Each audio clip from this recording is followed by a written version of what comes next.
The International Monetary Fund is most likely excited with Nigeria right now as the new administration of President Muhammadu Buhari implements some of the economic reform recommendations suggested by the Washington-based institution over the past few years.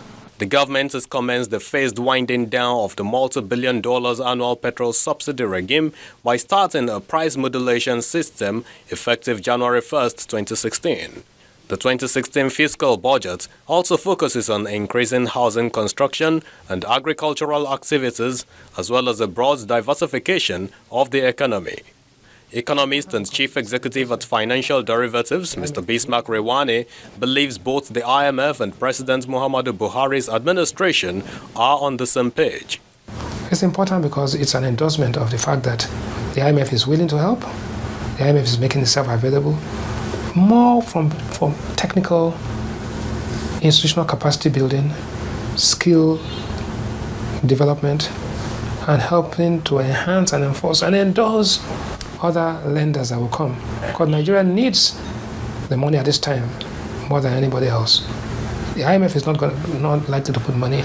The World Bank is going to put money on the table. The African Development Bank is going to put money on the table. We are going to tap the Eurobond market.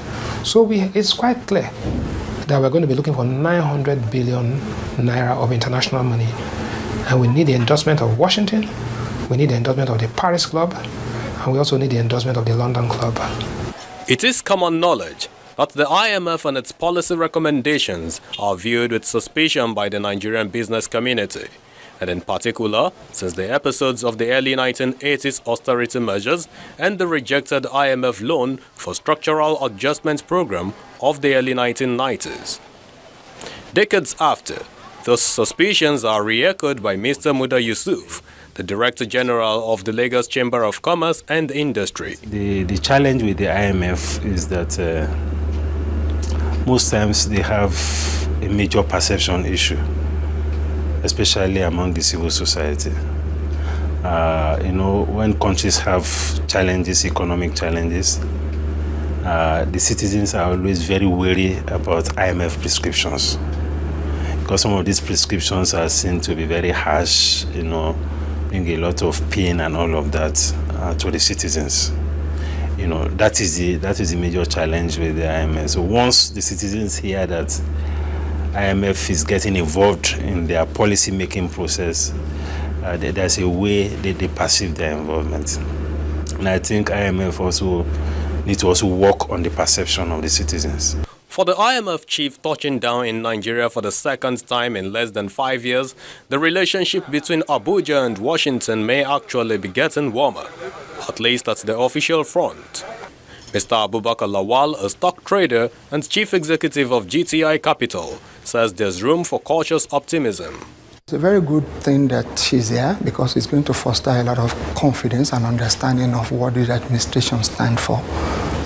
If you look at it in the financial space, there has been a lot of talks or suggestions following devaluation or no devaluation, and the stance of the federal government, and that will afford the IMF the opportunity to understand very clearly where Nigeria is coming from, and they will be able to balance the argument, and clearly so. So to me, it's a very good thing, and it's a sign of confidence as well.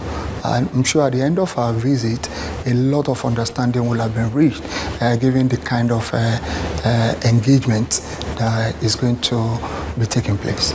As the IMF boss begins her visit, Nigerians will be eager to hear what Ms. Lagarde's views are on the exchange rate market, the pros and cons of Naira devaluation, and perhaps deliver some comments that would inspire optimism for an economy facing one of its toughest moments in history.